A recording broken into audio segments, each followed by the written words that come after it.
السلام علیکم ناظرین، رمضان مبارک کے حوالے سے خصوصی ٹرانسمیشن محبت رمضان میں ایک بار پھر آپ کو خوش آمدید کہتے ہیں۔ اللہ تعالیٰ کے پیارے نبی محمد مصطفیٰ صلی اللہ تعالیٰ علیہ وآلہ وسلم کا ارشاد مبارک ہے، خیرکم من تعلم القرآن وعلمہ، تم میں سے بہتر وہ ہے جو خود قرآن سیکھے اور اسے دوسروں کو سکھائے۔ ناظرین، ہم اکثر دیکھتے ہیں کہ جہاں پر علماء کرام کی بات آتی ہے، نعت خوان حضرات کی بات آتی ہے تو ہم ان کو زیادہ عزت دیتے ہیں۔ بے شک دینی بھی چاہیے، وہ قابل احترام ہستیاں ہیں، لیکن جب باری آتی ہے قرآ حضرات کی، حفاظ کرام کی، تو یہاں پر ہم کنجوسی کا مظاہرہ کرتے ہیں۔ ان کو رسپیکٹ دینے میں ہمیشہ ہم کوتاہی کرتے ہیں اور کنجوسی کا مظاہرہ کرتے ہیں۔ حالانکہ نعت خوان حضرات کہ نبی کی تعریف میں کسی شاعر کا لکھا ہوا کلام پڑھتے ہیں، لیکن یہ جو حضرات ہوتے ہیں یہ تو اللہ کے کلام کی تلاوت کرتے ہیں، تو ان کی عزت زیادہ کرنی چاہیے۔ لیکن اکثر ہم محافل میں بھی دیکھتے ہیں کہ 1 سے 2 منٹ تلاوت کے لیے رکھی جاتی ہے، وہ بھی اگر 2 سے 3 منٹ کوئی اگر قاری حضرات کوئی ایسا ہو جو 2 سے 3 منٹ یا 5 منٹ تک اگر تلاوت کرے تو ہم اکتا سے جاتے ہیں۔ اللہ کے قرآن کو سننے میں ہم اکتاڑ کا شکار محسوس کرتے ہیں۔ اس سوچ کو بدلنا ہوگا اور ہمیں ان حضرات کو بھی پروموٹ کرنا ہوگا، ان حضرات کی بھی حوصلہ افزائی کرنی ہوگی تاکہ ہمارے آنے والی نسلیں ہیں قرآن پاک کی طرف وہ متوجہ ہوں، ان کی توجہ قرآن پاک کی طرف زیادہ ہو، اس کو سیکھیں اور آگے سکھانے کے لیے محنت کریں۔ اسی سلسلے میں ہم نے آج کا پورا پروگرام جو ہے وہ تلاوت قرآن پاک کے حوالے سے رکھا ہے۔ پورے پروگرام میں انشاءاللہ مختلف حفاظ کرام ہمیں تلاوت قرآن پاک سنائیں گے۔ آج میرے ساتھ موجود ہیں جناب محترم قاری عمیر نقشبندی صاحب، حافظ شایان صاحب، محمد عثمان صاحب، احتشام نذیر صاحب اور محمد زبیر صاحب، محمد عمر صاحب، یہ انشاءاللہ ہم کو تلاوت قرآن پاک سنائیں گے۔ تو آپ سے گزارش ہے کہ ویڈیو کو اینڈ تک ضرور دیکھیے گا، اور جس کی بھی آپ کو تلاوت پسند آئی ہے کائنڈلی اس کی فیڈ بیک ہمیں ضرور دیجیے گا، اس کی حوصلہ افزائی ضرور کیجیے گا۔ تو چلیں آج کا پروگرام شروع کرتے ہیں۔ تو سب سے پہلے میں دعوت دیتا ہوں قاری عمیر نقشبندی صاحب کو کہ وہ آئیں اور اللہ کے لاریب کتاب سے تلاوت کر کے ہمارے دلوں کو منور فرمائیں۔ اعوذ باللہ من الشیطان الرجیم،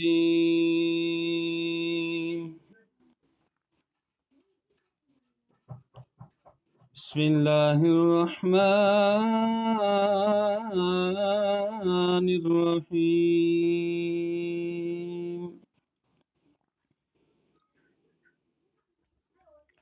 یا ایہا الذین آمنوا استعینوا بالصبر والصلاة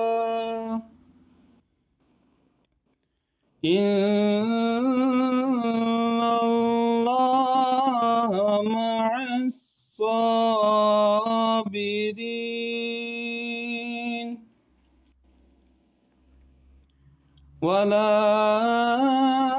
تقولوا لمن يقتل في سبيل الله أموات، بل أحياء ولكن لا تشعرون۔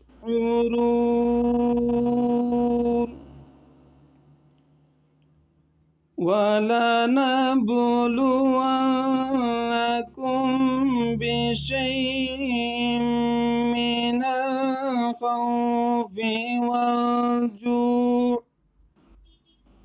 وَالْجُوعِ وَنَقْصٍ مِّنَ الْأَمْوَالِ وَالْأَنفُسِ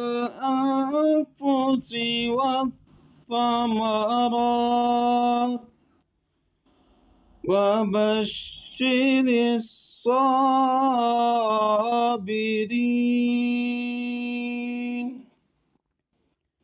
الَّذِينَ إِذَا أَصَابَتْهُم مُّصِيبَةٌ قَالُوا إِنَّا لِلَّهِ وَإِنَّا إِلَيْهِ رَاجِعُونَ۔ صدق الله العظيم. माशाल्लाह बड़े खूबसूरत अंदाज में कारी उमैर नक्शबंदी साहब तलावत कुरान पाक फरमा रहे थे। इसके बाद मैं गुजारिश करूँगा हाफ़िज़ इत्शाम नज़ीर साहब से कि वो आएँ और अल्लाह की लारेब किताब की तिलावत से हमारे दिलों को मुनव्वर फरमाएँ। أعوذ بالله من الشيطان الرجيم. بسم الله الرحمن الرحيم. يا أيها الذين آمنوا اتقوا الله وقولوا قولا سديدا يصلح لكم أعمالكم ويغفر لكم ذنوبكم ومن يطع الله ورسوله فقد فاز فوزا عظيما. إنا أردنا الأمانة على السماوات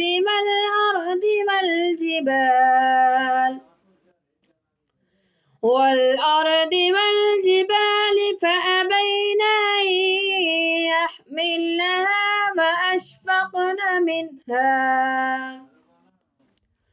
وأشفقن منها وحملها الإنسان إنه كان ظلوما جهولا. ليعذب الله المنافقين والمنافقات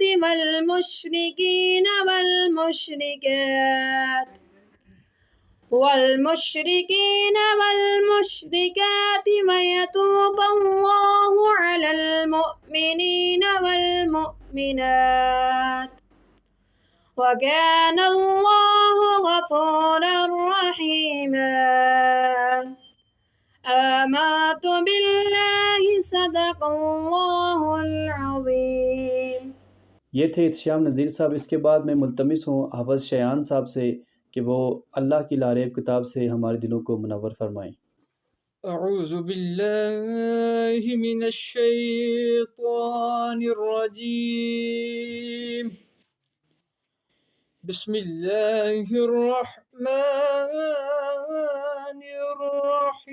الرحيم.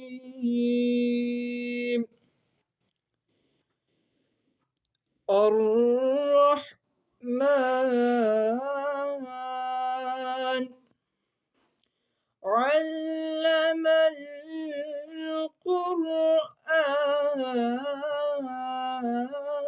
القرآن خلق الإنسان علمه البيان.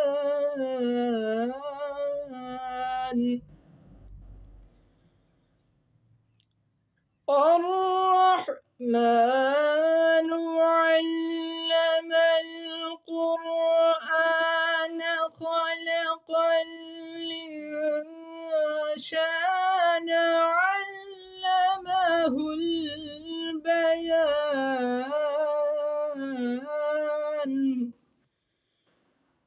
الشمس والقمر بحسبان والنجم والشجر يسجدان.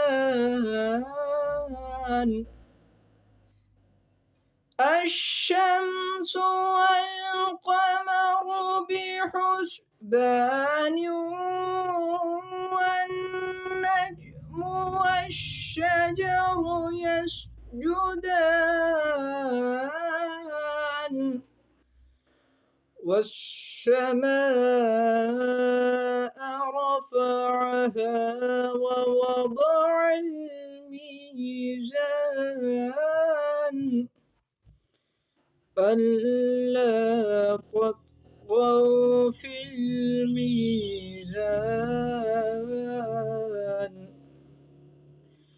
وأقيموا الوزن بالقسط ولا تخسروا الميزان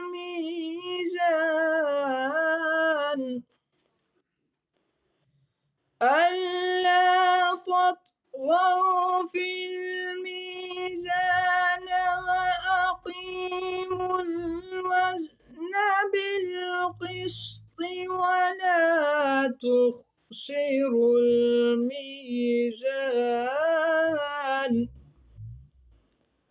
والأرض وضعها للأنام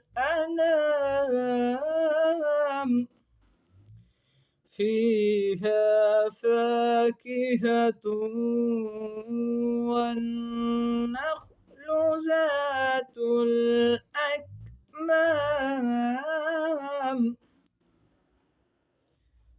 والحب ذو العصف والريحان فبأي آلاء ربكما تكذبان والحب ذو العصف والريحان فبأي آلاء ربكما تكذبان صدق الله العظيم। माशाल्लाह नहायत ही खूबसूरत अंदाज में हाफ़िज़ शयान अब्बासी अल्लाह की लारेब किताब की तिलावत फरमा रहे थे। इसके बाद मैं मुल्तमिस हूँ हाफ़िज़ उमर साहब से कि वो आएँ और अल्लाह की लारेब किताब की तिलावत करके हमारे दिलों को मुनव्वर फरमाएँ। अऊज़ु बिल्लाहि मिनश्शैतानिर रजीम बिस्मिल्लाहिर रहमानिर रहीम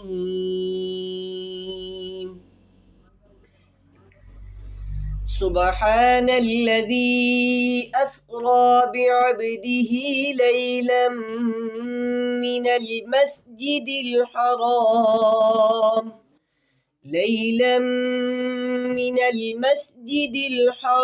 إلى المسجد الأقصى الذي باركنا حوله لنريه من آياتنا إنه هو السميع البصير وآتينا موسى الكتاب وجعلناه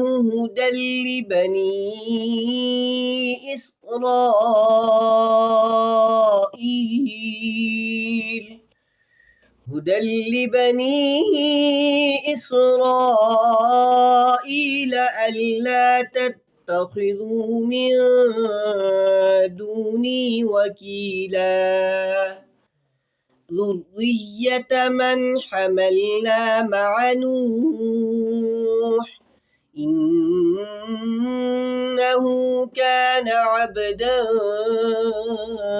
شكورا وقضينا إلى بني إسرائيل في الكتاب لتفسدن في الأرض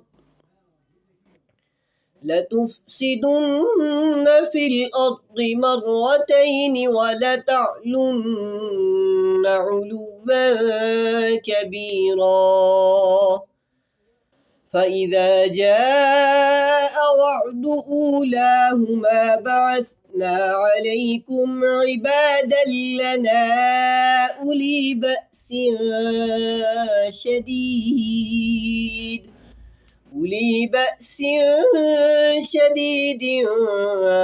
فجاسوا خلال الديار وكان وعدا مفعولا صدق الله العظيم.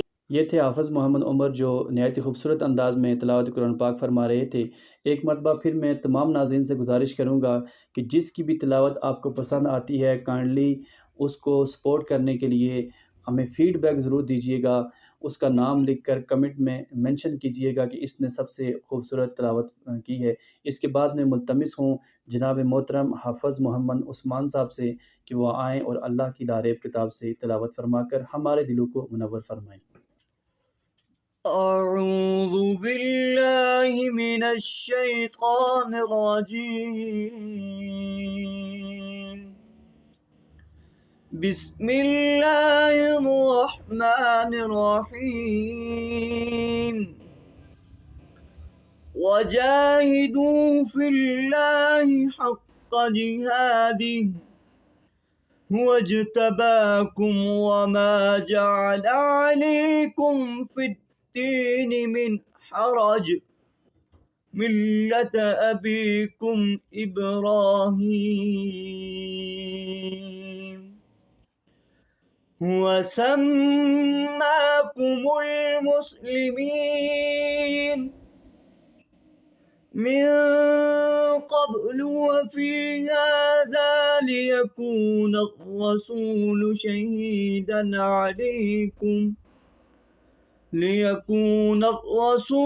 شهيدا عليكم وتكونوا شهداء على الناس فأقيموا الصلاة وآتوا الزكاة واعتصموا بالله هو مولاكم فنعم المولى ونعم النصير صدق الله العظيم। अब आखिर में मैं मुल्तमिस हूँ हाफ़िज़ मोहम्मद ज़ुबैर साहब से कि वो तिलावत कुरान पाक फ़रमाएँ और इसके साथ-साथ हमें एक नातिया कलाम भी सुनाएँ। أعوذ بالله من الشيطان الرجيم بسم الله الرحمن الرحيم والضحى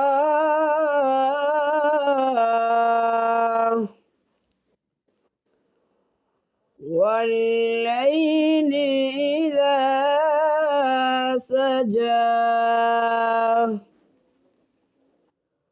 ما ودعك ربك وما قلى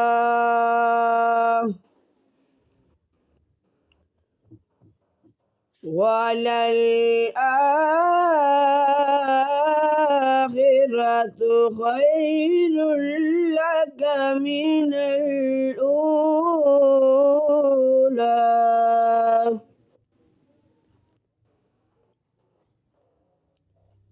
ولسوف يؤتيك ربك فترضى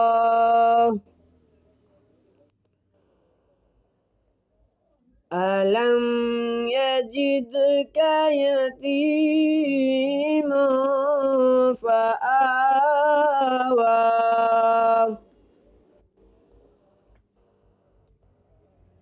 ووجدك ضالا فهدى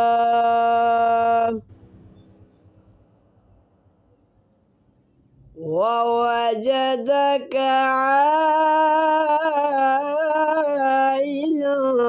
فأغنى فأما اليتيم فلا تقهر وأما السائل فلا تنهر وأما بنعمة نعمة ربك فحدث صدق الله العظيم صلی اللہ علیہ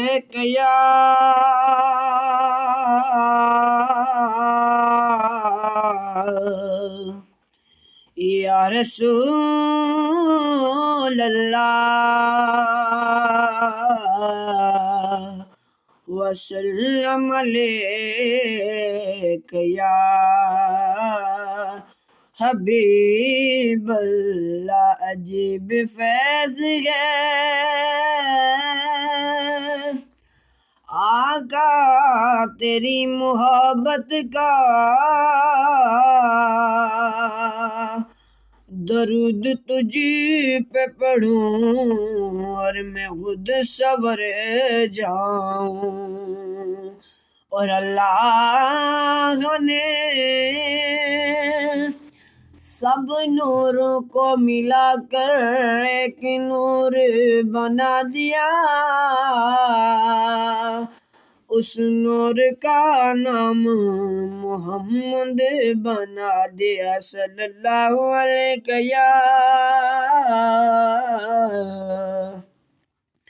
یا رسول اللہ وسلم علیک یا حبیب اللہ حال دل کس کو سنائیں آپ کے غاتے ہوئے حال دل کس کو سنائیں آپ کے غاتے ہوئے کیوں کسی کے در پہ جائیں آپ کے غاتے ہوئے اور میں غلام مصطفیٰ ہوں یہ میری پہچان ہے غم مجھے کیوں کر ستائیں آپ کے غاتے ہوئے حال دل کس کو سنائیں آپ کے غاتے ہوئے کیوں کسی کے در پہ جائیں آپ کے غاتے ہوئے اور کہہ رہا ہے آپ کا رب انت فیہم آپ سے